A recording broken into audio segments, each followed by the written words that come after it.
Orchid একমাত্র ফুল যেটা মাটি ছাড়া হয়। হ্যাঁ, এটা মাটি ছাড়া আপনাকে ফুল দিবে, আপনার মধ্যে একটা আনন্দ তৈরি করে দিবে, একদম ঝুলে থাকবে, হ্যাঙ্গিং করে রাখতে পারবেন। হ্যাঁ, একদম দেখেন পুরো ঝোলানো আছে। অর্কিডের একটা গাছ 15-20 হাজার টাকায় বিক্রি হচ্ছে।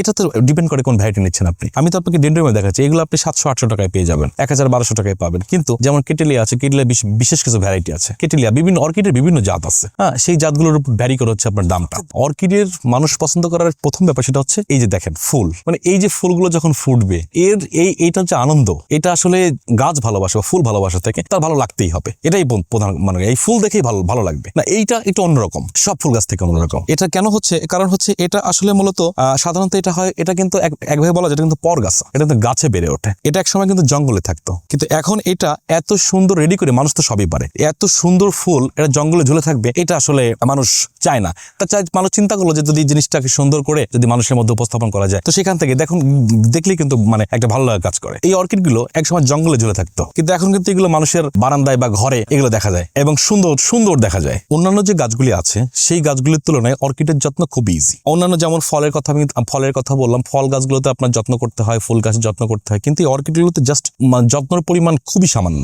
এটা আপনি দেখেন আমি কিভাবে সেট করেছি, এটা আমি কিন্তু সুন্দর নারকেলের ছোবা একটা পটিং করে দিয়ে রেখেছি, হ্যাঙ্গিং টপ করে রেখেছি। এই যে নারকেলের ছোবাটা বড় যদি নষ্ট হয়, সেই নারকেলের ছোবাটা দীর্ঘদিন যাওয়ার পরে এটা নষ্ট হয়ে যেতে, পচে যেতে পারে। জাস্ট আপনি নারকেলের ছোবাটা মাঝখান উপর থেকে ফেলে দিয়ে নতুন নারকেলের ছোবা দিয়ে দিবেন, তখন হয়ে যাবে। নতুন কোনো এক্সট্রা কোনো সার, ঔষধ কোনো কিছু খুব সামান্য পরিমাণ ইউজ করতে হয় এখানে। ফুল গাছের জগতে সব থেকে সহজ মেনটেন করা যদি যায় সেটা হচ্ছে অর্কিড। আচ্ছা, এটা হচ্ছে বললাম না, এটা কিন্তু পরগাছা, এটা ঝুলে থাকার অভ্যাস। এই যার কারণে কিন্তু এইভাবে ঝুলাই মানুষ রাখে, এইভাবে রাখতে হবে না, মাটিতে ইয়ে করলে হবে না, কারণ এটা মাটিতে হয় না। এটা দেখেন আমি নারকেলের ছোবা আমি চাইলে মাটি ইউজ করতে পারতাম, কিন্তু সেটা হবে না, বেঁধে আমি কিন্তু করি নাই। হ্যাঁ, এটা মাটি ছাড়া, শুধু নারকেলের ছোবা বা অন্য যে সবই আছে, মাটিতে গাছগুলো বাড়ে না, ফুলও দিবেন আপনাকে না।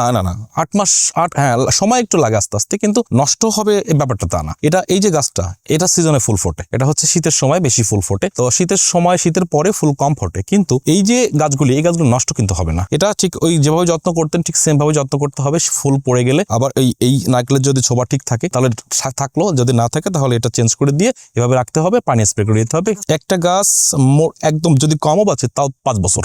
একটা গাছে ফুল ফুটতে 6-7 মাস সময় লাগে। অনেকদিন অপেক্ষার পরে যখন আপনি গাছে ফুল পাবেন, এর থেকে ভালো লাগার কি হতে পারে? ফুল আসলে তো তাড়াহুড়ায় জন্মায় না, যাদের ধৈর্য আছে এই ফুল তাদের জন্য আসলে। না, ধৈর্য না থাকলে আসলে এই ফুল গাছ তাদের জন্য না। দাম বলা যায় যে কেটেলিয়াটা মোটামুটি বেশ দামি। এটা কেটেলিয়া, এই ফুলটা এখন এই মুহূর্তে এখানে তো নাই। এই ফুলটা হচ্ছে আপনার দেখতে অনেকটা এরকমই, তবে এই যে এইগুলা দেখতে পাচ্ছেন এগুলো একটু স্টিক মোটা, আর হচ্ছে এই ফুলগুলো বেশ ছড়ানো এবং ঘ্রাণ আছে। সব থেকে বড় ব্যাপারে গাছগুলোতে, ওই ফুলগুলোতে ঘ্রাণ আছে। কেটেলিয়াগুলো এগুলো সবই সুন্দর। আসলে অর্কিডের সৌন্দর্যের কথা বলা মানে ব্যাখ্যা করার হয় না, কিন্তু এই যে কেটেলিয়াগুলি আছে, কেটেলিয়াগুলি দেখতে অনেক সুন্দর এবং সব থেকে বিশেষত হচ্ছে প্রচুর ঘ্রাণ আছে। কথা যেমন মনে করেন যে একটা মায়ের 3টা সন্তান, তো সেই 3টা সন্তান মোটামুটি যে 2টো আছে ভালো আছে, ওরাও ভালো, কিন্তু প্রথম যে আছে সে দেখা গেল যে বিসিএস ক্যাডার হয়ে গেছে। তো কেটেলিয়া গাছটা অনেকটা এমন। কথা যে কেউ একজন গার্মেন্টসে চাকরি করতেছে 2জন, কিন্তু একজন বিসিএস ক্যাডার হয়ে গেছে, পুলিশ প্রশাসনের ক্যাডার হয়ে গেছে, তো তার একটা ভ্যালু আছে আলাদা। তো ওই কেটেলিয়ার ব্যাপারটা অমনই। হ্যাঁ, এইভাবে দেখা গেল আস্তে আস্তে 20,000 হয়ে গেছে।